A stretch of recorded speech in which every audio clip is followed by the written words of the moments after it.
The village of Ashanmore existed in that forgotten corner of the world where maps grew tired and gave up. Tavrin grew up between the cracks of this place, sleeping in haylofts when farmers felt generous and beneath market stalls when they did not. Nobody remembered who his parents were, and after 12 winters of silence, nobody asked any more. He was just the strange boy with silver eyes who stared too long at the sky and whispered to things that were not there. The other children learned to throw stones with practiced aim. Tavrin learned to duck and disappear into shadows that seemed to welcome him like old friends. He did not mind being invisible most days. Invisible meant safe. Invisible meant the baker might forget. He'd already chase someone away and leave yesterday's bread where hungry hands could reach. But at night, when the village tucked itself behind wooden doors and iron locks, Tavrin climbed to the highest hill and did the one thing that made him feel less. Alone, he listened to the stars singing. Most people heard nothing when they looked up at the scattered diamonds across the black canvas of night.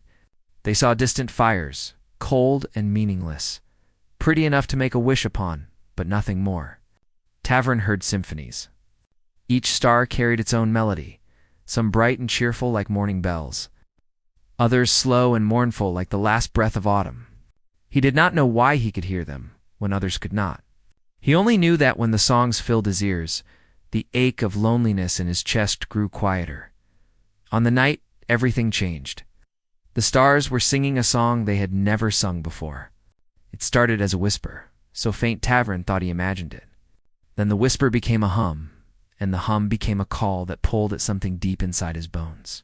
He stood on the hilltop with his worn cloak snapping in the wind, trying to understand the message woven into the celestial chorus. Come to where the moonlight refuses to fade. Come to where the last of the old magic waits. Come before the darkness swallows what remains. The words were not spoken in any language. Tavrin had learned from the village merchants or traveling storytellers. They arrived in his mind fully formed, like memories that belonged to someone else. He tried to ignore them. Strange voices in your head were a good way to end up locked in Elder Morvaine's cellar with the other people, who saw things nobody else could see. But the call persisted, growing stronger each night, until Tavrin's dreams were full of silver light and the scent of flowers that bloomed only under starlight. On the 7th night, Tavrin could bear it no longer. He gathered his few possessions, which fit easily into a cloth bag small enough to carry in one hand. A waterskin, a knife with a handle wrapped in cord, 3 copper coins he had saved for a winter that now seemed very far away. He left Ashanmore in the hour before dawn, when even the roosters were still deciding whether morning was worth the effort. The stars guided him north, toward the whispering mountains where clouds gathered like worried grandmothers and lightning wrote warnings across the sky. Sensible people avoided the mountains. The paths were treacherous, the weather cruel. An old story spoke of temples that had stood since before humans learned to make fire. Temples where gods had walked, and magic had been as common as breathing. But gods grew bored, and magic grew thin, and now only ruins remained. Picked clean by treasure hunters in time, Tavrin walked for 3 days and 3 nights, stopping only when his legs threatened to stop working entirely. He drank from streams that tasted of minerals and starlight. He ate berries that grew in impossible colors and made his tongue tingle. The higher he climbed, the stronger the pull became, until he could feel it thrumming through his veins like a second heartbeat. On the morning of the 4th day, Tavrin found the temple. It sat in a valley that should not have existed, hidden between 2 peaks that leaned toward each other like old friends sharing secrets.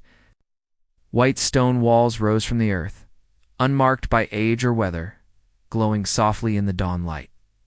Columns carved with symbols Tavrin could almost but not quite. Red supported a domed roof that seemed to hold up a piece of the sky itself. Gardens surrounded the temple, full of flowers that bloomed in shades of silver and blue, their petals luminescent, even in daylight. But it was the moon above that made Tavrin stop and stare. A full moon hung directly over the temple despite the sun rising in the east. It did not fade as daylight spread across the valley. It simply existed, bright and impossible, as if it had decided that the normal rules of day and night did not apply here. The moonlight poured down in visible streams, bathing the temple in a glow that made Tavrin's eyes water. He walked through gardens where grass whispered his name. He climbed steps that had been worn smooth by feet that had not walked the earth in 1,000 years. He passed beneath columns that hummed with power older than any kingdom. And at the heart of the temple, in a chamber where moonlight collected like water in a silver pool, Tavrin saw her. She knelt on a platform of white stone, her back to him, wearing robes that seemed woven from moonbeams and shadow. Her hair fell to her waist in waves the color of midnight, and when she turned to face him, Tavrin forgot how to breathe. She was the most beautiful creature he had ever seen, and the saddest. Her eyes held galaxies, swirling with light and darkness in equal measure. Her skin glowed with an inner radiance that made the temple's glow seem dim. But her expression carried the weight of centuries, and tears like liquid starlight traced paths down her cheeks. "You came," she whispered. And her voice was the song Tavrin had been hearing all his life, the melody beneath the melody. The answer to every question he had never known how to ask. "I heard you calling," Tavrin replied, his voice rough from days of silence. "I am Seraphine," she said, rising to her feet with movements as graceful as water finding its path. "I am the last Moon Priestess, the final guardian of the celestial gates, the keeper of the light that holds back the void." Her eyes met his, and in them Tavrin saw lifetimes of loneliness that mirrored his own. "I have been waiting for you for 3,000 years. Tavrin wanted to say that she must be mistaken, that he was nobody, that he was just an orphan boy from a village that would not remember his name. But the words would not come, because standing in that moonlit chamber, with this impossible woman looking at him as if he were the answer to her prayers, Tavrin felt something slot into place inside his chest. Something that had always been missing, now found. "Who am I?" he asked instead. Seraphine stepped closer, and the air between them crackled with energy that tasted of ozone and honey. "You are the other half of a bond forged when the first stars were born. You are the one whose soul sings in harmony with mine. You are the reason I have endured when all others faded." She held out her hand, palm up, fingers trembling slightly. "And if you take my hand, you will remember everything." Tavrin looked at her outstretched hand. He looked at her face, at the hope and fear warring in her eyes. He thought about his life in Ashenmoor, about the cold nights and empty days, about the songs only he could hear, and the loneliness that had carved a hollow place inside him. He thought about how this felt less like meeting a stranger and more like coming home after a long journey he did not remember. Taking, he reached out and placed his hand in hers.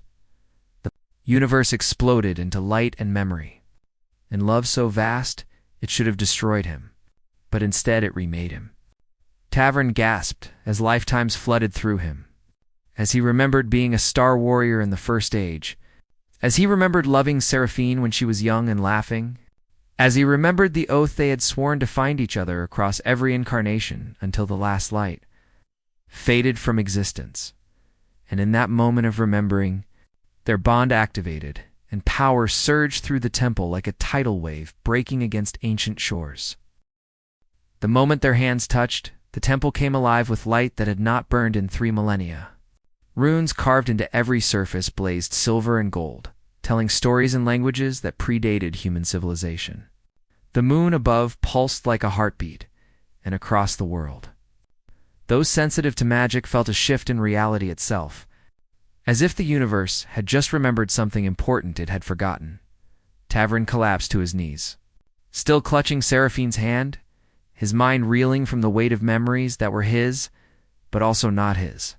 He saw himself as Therion, the Starborn, champion of the celestial realm, wielding weapons forged from captured comets.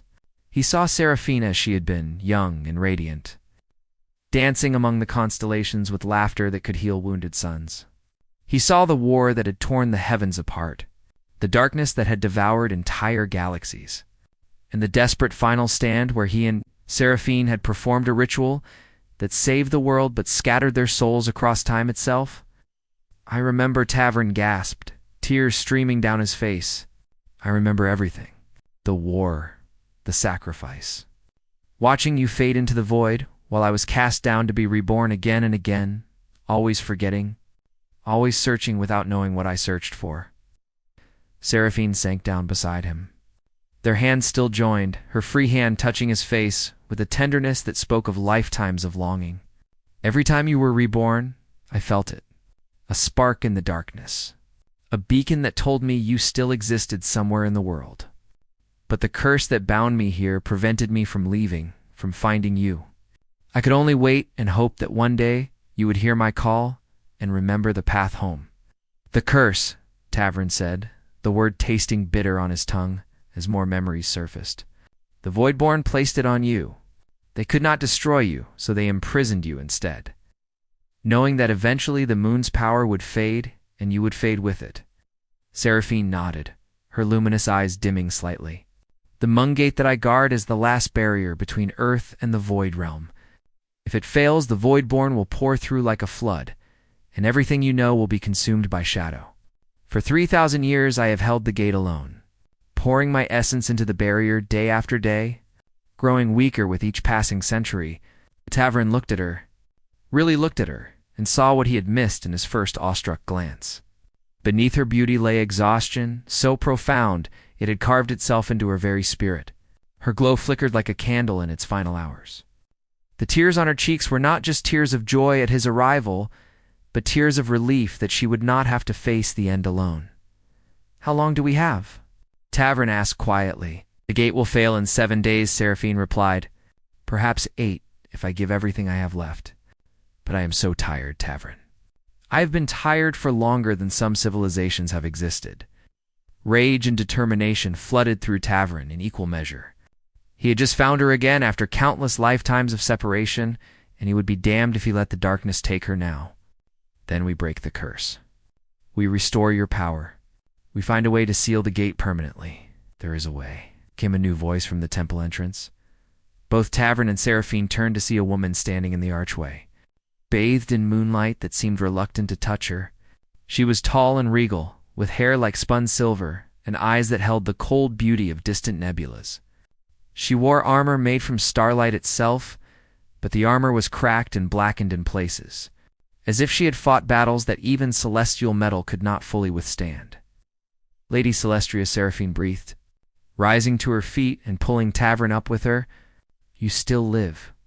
I thought the Voidborn had consumed all the celestial guardians." Celestria stepped into the temple, her movements stiff with old injuries that had never properly healed. "I am the last, besides you, and I am diminished, a shadow of what I once was. But I've spent these long centuries searching for something that the ancient texts spoke of, a way to reignite the celestial forge and restore the moon's power to its full glory." "The forge of first light," Tavrin said, the memory surfacing from his past life. "But it was destroyed in the war. The Voidborn shattered it specifically to prevent us from ever creating new celestial weapons or recharging the old ones." Celestria's lips curved into a smile that held no warmth. "The physical forge was destroyed, yes. But the forge was never truly a place. It was a process. A union of souls so perfectly aligned that their combined light could rival the birth of stars." Her eyes moved between Tavrin and Seraphine meaningfully. The union of a starborn warrior and a Moon Priestess, bound by love that transcends death itself. Understanding dawned on Seraphine's face, followed quickly by fear. "No, the ritual required for such a union nearly killed us last time, and we were at full strength then. Now I am barely holding myself together, and Tavrin has just awakened. We would not survive it. You will not survive the alternative," Celestria said bluntly. "In 7 days, the gate fails. The Voidborn come. Earth falls, and with it, the last free realm in this corner of reality. At least this way, you have a chance." Tavrin squeezed Seraphine's hand, drawing her attention back to him. "What does the ritual require?" Celestria walked to the center of the chamber where moonlight pooled deepest. "You must journey to the heart of the moon itself, to the chamber where the first priestesses took their vows. There, you must join your essences completely, holding nothing back, no walls, no fears, no secrets. You must become one being in 2 bodies, sharing every memory, every pain, every joy. The love between you must be so pure and so strong that it burns away everything else. And if we succeed? Seraphine asked. If you succeed, your combined power will reignite the celestial defenses. The gate will seal permanently. The Voidborn will be cast back into the void from which they crawled. And you will be bound together for as long as stars burn in the sky. Celestria paused. If you fail, you will both be consumed by the energy you attempt to channel, and your souls will be scattered beyond any hope of reunion. Tavrin did not hesitate. We do it. Tavrin? No, Seraphine protested. I will not risk losing you again. I will hold the gate as long as I can. Perhaps help will come. Perhaps the humans will develop weapons that can fight the Voidborn. The humans do not even believe in the Voidborn, Celestria said sadly. They have forgotten the old wars. They think magic is a fairy tale and that the stars are just balls of gas. They will not be ready when the darkness comes. Tavrin turned Seraphine to face him fully, placing his other hand on her cheek. I have lived 100 lifetimes without you. I've been a beggar, a soldier, a scholar, a fool. In every life, I felt incomplete, like some essential part of me was missing. Now I know why. Now I know that part was you. His voice grew fierce with conviction. I would rather burn to ash trying to save you than live another century as half a soul. Tears spilled freely down Seraphine's face, but they were mixed with something else now. Hope. Desperate. Fragile hope that perhaps this story could have a different ending than the last one. You always were terrible at following sensible advice, and you always were too stubborn to accept help, Tavrin replied, a smile tugging at his lips despite everything. They stood there, foreheads touching, hands clasped between them. While Celestria looked away to give them privacy in their shared moment of decision, outside, the impossible moon grew brighter, as if it too was holding its breath. If we do this, Seraphine whispered, there is no going back. The bond will be absolute. You will feel everything I feel. Know everything I know. The weight of 3,000 years of loneliness and duty will become yours to carry as well. Then you will carry my lifetimes too, Tavrin said, and maybe together they will not feel so heavy. Seraphine closed her eyes, fighting against the fear and the hope warring in her heart. Then she opened them again, and in their swirling depths, Tavrin saw her answer. Very well.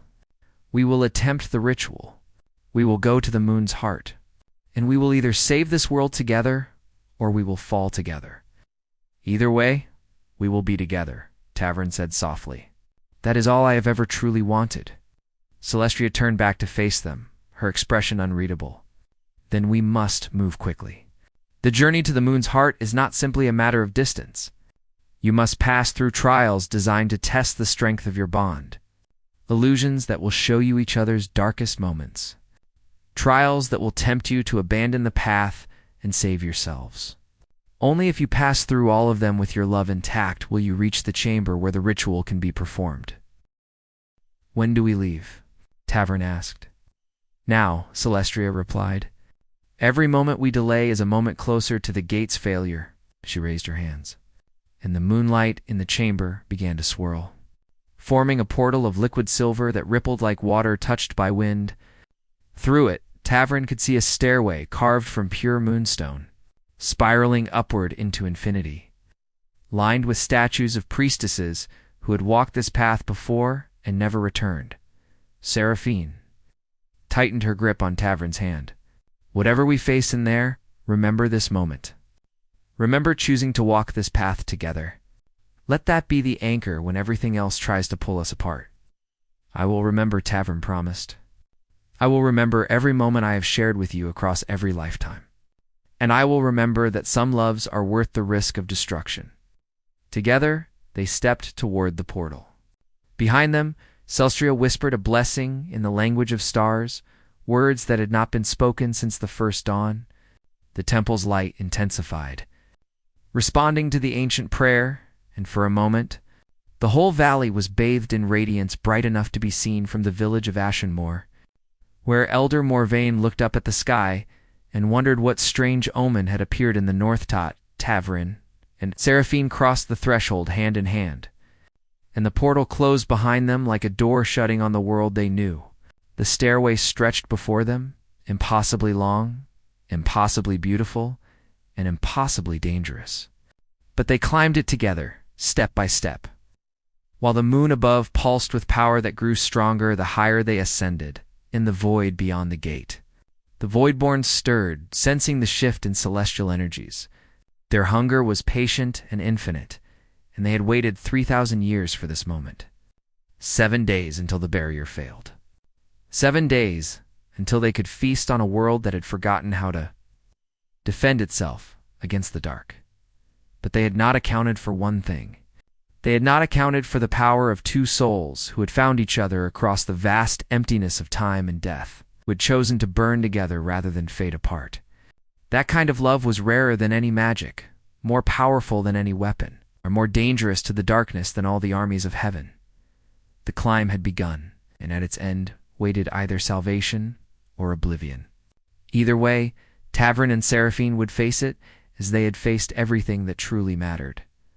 Together, the stairway of moonstone spiraled through space that defied normal understanding. Sometimes they climbed through starfields where nebulas bloomed like cosmic flowers. Sometimes the steps led through darkness so complete that only their joined hands proved they still existed. Time lost meaning in this place between worlds. And Tavrin could not say if they had been climbing for hours, or days, or years. The first trial came without warning. One moment they walked together up the luminous steps. The next moment, Tavrin stood alone in the village of Ashanmore, but twisted into something cruel. The villagers surrounded him, their faces contorted with hatred, throwing stones that drew real blood. But the worst part was seeing Seraphine among them, her beautiful face twisted with disgust as she hurled the largest stone of all. "Did you think I could love something like you?" The false Seraphine sneered. "You are nothing. A bug pretending to be a star?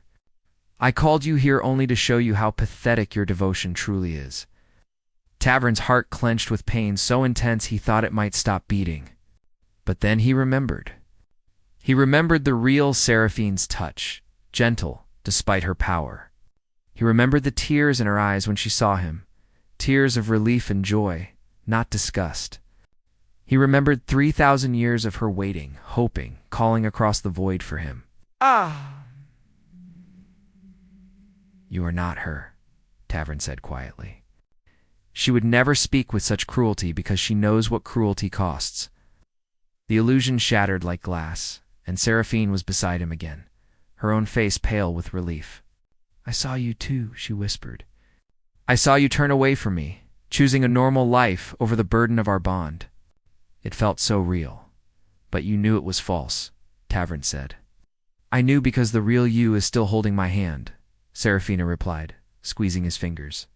"And you have not let go since we began this climb." They continued upward, and the trials grew worse. Tavrin was forced to watch Seraphine's 3,000 years of isolation. Feeling every moment of loneliness that had carved itself into her soul, he experienced her slow fading. The gradual dimming of her light as she poured herself into maintaining the gate day after day, year after year, century after century. He felt her despair during the moments when she wondered if he would ever return. Perhaps this time his soul had finally been lost forever. The weight of it crushed him to his knees. "I am so sorry," he sobbed.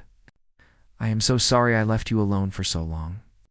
Seraphine knelt beside him, her own face wet with tears. "You had no choice. The ritual that saved the world scattered our souls.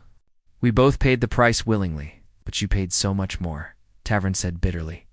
"I gotta be reborn, to live new lives, to forget the pain. You had to remember everything and endure it alone."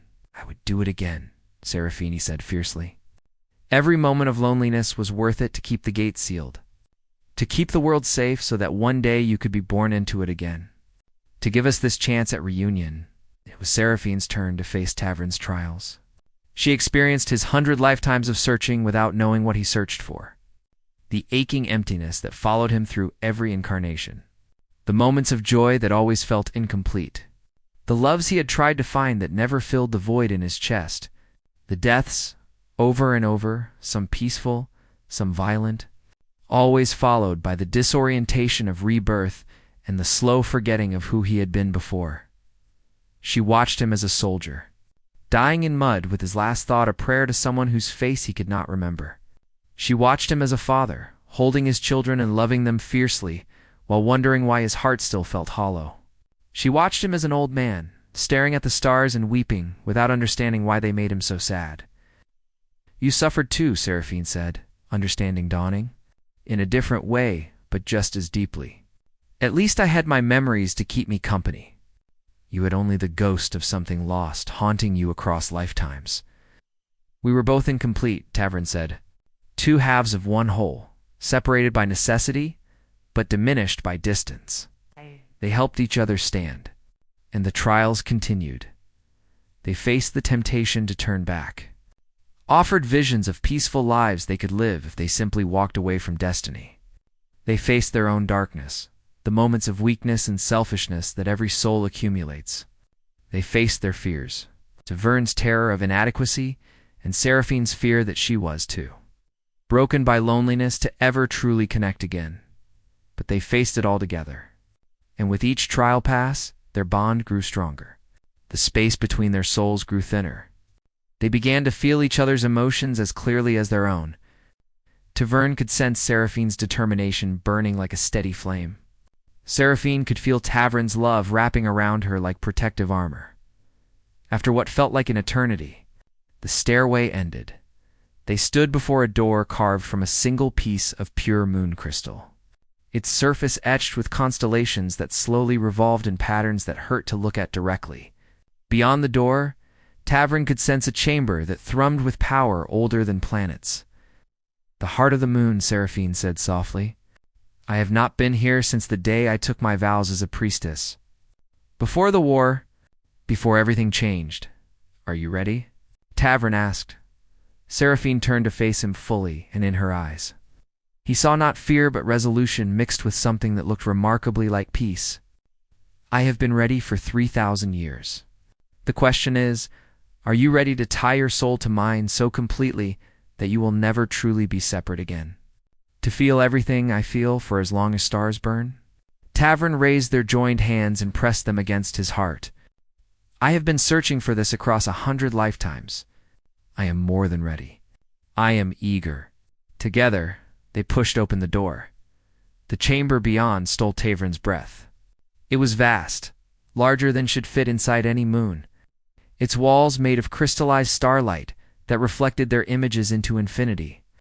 The floor was a pool of liquid moonlight, perfectly still, perfectly clear. At the center of the chamber rose a dais carved with runes that glowed with invitation and warning in equal measure. But it was the presence in the chamber that made them both stop and wonder. A woman stood on the dais, but she was not truly a woman. She was an idea given form, a concept made manifest. She wore no physical body, but existed as pure light shaped into something resembling human features. Her eyes held the birth and death of galaxies. Her smile contained the warmth of every sun that had ever burned. "I am Luna," she said, and her voice resonated in their bones. "The first moon, the mother of all priestesses, the keeper of the celestial flame. You have passed the trials and proven your bond worthy. Now comes the final test." "We're ready," Seraphine said, her voice steady despite the trembling in her body. Luna descended from the dais, and where her feet touched the liquid moonlight, ripples spread outward, carrying colors that had no names. "The ritual you seek to perform will merge your souls at the deepest level. You will become one being experiencing existence through two perspectives. Every joy one feels, the other will share. Every pain one endures, the other will bear. There will be no secrets, no private thoughts, no place to hide when the weight becomes too much." She looked at Tavrin with eyes that saw through to his core. "You are young despite your ancient soul. The memories you carry from past lives are fragments compared to what Seraphine will share with you. 3,000 years of existence will flood into your mind all at once. It may shatter your sanity." Then she turned to Seraphine. "And you have grown accustomed to solitude. For 3 millennia, you have been alone with your thoughts, your choices, your burdens, to suddenly share every aspect of your being with another. To have no corner of your mind that remains yours alone, that too may break you. We understand the risks, Tavrin said. Understanding and experiencing are very different things, Luna replied. But I see your determination. Very well. Step onto the dais together. Remove everything that separates you. Not just clothing, but walls around your hearts. Shields around your vulnerabilities. Every defense you have built against being truly known. Tavrin and Seraphine walked to the dais hand in hand.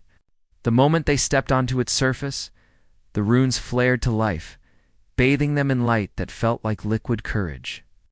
They stood facing each other and slowly, carefully, began to remove not just their physical garments, but the armor they wore around their souls. Seraphine let that she was unworthy of love after spending so long alone that she had forgotten how to be close to another. Tavrin showed her his terror that he would fail her again, that somehow this time would end like the last time. With them torn apart by forces too great to resist, they shared their shame, their regrets, their moments of weakness. They held nothing back, and as they bared themselves completely, the light around them intensified until they were burning with radiance that could be seen from Earth. A new star appearing in the sky above the whispering mountains. Now, Luna said, her voice resonating through the chamber. Speak your vows. Bind yourselves with words that will echo across eternity. Tavrin took Seraphine's hands, his voice clear and strong. I vow to carry your burdens as my own. Your pain is my pain. Your joy is my joy. I will never leave you alone in the darkness again. Across every lifetime, through every trial, I choose you. I choose us. Seraphine's eyes shone with tears that sparkled like captured starlight. I vow to share the weight of my centuries with you, to no longer stand alone against the void. I give you my memories, my power, my purpose. I choose to trust that love is stronger than loneliness. I choose to believe that together we can face what I could not face alone. I choose you. I choose us. The runes on the dais exploded with light. The ritual began. Their souls rushed together like rivers meeting after being separated by a temporary dam. Memories flooded between them. Experiences mixing and merging until neither could say where one ended and the other began. Tavrin experienced Seraphine's 3,000 years in a heartbeat that lasted forever, feeling every moment of loneliness transform into something bearable now that it was shared. Seraphine received Tavrin's 100 lifetimes of searching, and wept for all the times he had been so close to finding her but had not remembered how to look. Their powers merged, celestial and terrestrial becoming one force. Tavrin's connection to the stars combined with Seraphine's command of moonlight, and something new was born. A power that had never existed before, the union of sky and ground, of eternal and mortal, of patience and passion. The chamber shook with the force of their transformation. Across the world, every person with even a drop of magical sensitivity felt it. In the void beyond the gate, the Voidborn recoiled as if burned, sensing something that terrified even their ancient hunger in the palace of the Moon Realm. Queen Luminara rose from her throne, her eyes wide with wonder. The forge has been reignited. After all these ages, it burns again. On Earth, General Thornwick of the Human Defense Corps watched his instruments go haywire as energy signatures off the scale appeared from nowhere. What in the name of all that's holy is happening on that mountain? But in the chamber at the moon's heart, Tavrin and Seraphine were beyond noticing the impact of their union. They were lost in each other, drowning in connection, so profound that individual identity seemed like a strange dream they had once shared. They were one being now, one light burning twice as bright, one love powerful enough to reshape reality. Luna watched with an expression of satisfaction mixed with sorrow. It is done. The bond is sealed. The celestial forge burns again. She began to fade, her purpose fulfilled. Use this power wisely, children. The Voidborn will not surrender easily, but now at least you have a chance. As Luna disappeared, Tavrin and Seraphine collapsed into each other's arms. their bodies solid again, physical once more, but forever changed. When they looked at each other now, they saw with doubled vision, perceiving both from their own eyes and from their partners simultaneously. When they breathed, they felt the air fill two sets of lungs. When their hearts beat, they beat in perfect synchronization. "I can feel you," Tavrin whispered in wonder. "Not just emotionally. I can feel your presence inside me, a part of me now that will never leave." "I feel you," Seraphine replied, her voice filled with joy and relief. "For the first time in 3,000 years, I am not alone in my own mind." Out. They kissed then, and the kiss was a celebration and a promise and a weapon all at once. Because in that moment, with their souls perfectly merged and their powers combined, they became something the universe had not seen since the first age of magic. They became hope. The gate that Seraphine had been struggling to maintain for 3 millennia suddenly stabilized, reinforced by power that flowed from both of them effortlessly. The cracks in the barrier sealed. The darkness that had been seeping through retreated with a shriek that echoed across dimensions. And on the other side, the Voidborn faced a wall of light that they could not breach, maintained not by one exhausted priestess, but by 2 souls united in love so strong it had become its own form of magic. Celestria appeared in the chamber, tears of relief streaming down her face. "You did it. Against all probability, you succeeded. The gate is sealed permanently. The Voidborn cannot break through. What happens now?" Tavrin asked, still holding Seraphine close, unwilling to let even an inch of space exist between them. "Now you return to Earth," Celestria said. "The moon is stable. The gate is sealed. But the world below will need guardians, because the Voidborn will seek other ways to invade. They always do." Seraphine looked at Tavrin, and a conversation happened between them in the space of a heartbeat, conducted entirely through the bond they now shared. They reached a decision instantly, 2 minds working as one. "Then we will be those guardians," Seraphine said. Together, Tavrin agreed. For as long as stars burn in the sky, they descended from the moon hand in hand, returning to Earth not as a priestess and an orphan, but as something new. They were the first of a new kind of guardian, bonded souls whose love had become a shield against darkness. And in the years that followed, they would stand watch over the world, facing every threat with the certainty that they were never truly alone. Because some bonds are stronger than fate, some loves burn brighter than stars, and some endings are really just beginnings wearing a different face in Ashenmoor. Elder Morvain looked up at the sky and saw 2 stars burning where there had only been one before, moving in perfect synchronization across the heavens. He did not understand what he was witnessing, but somehow he knew that the strange boy who had left his village had found what he had been searching for all along. And in the temple, in the Whispering Mountains, flowers bloomed that had not bloomed in 3,000 years, their petals opening to catch moonlight that now carried the warmth of love within its silver glow. The story was far from over, but for the first time in a very long time, it was a story filled with hope.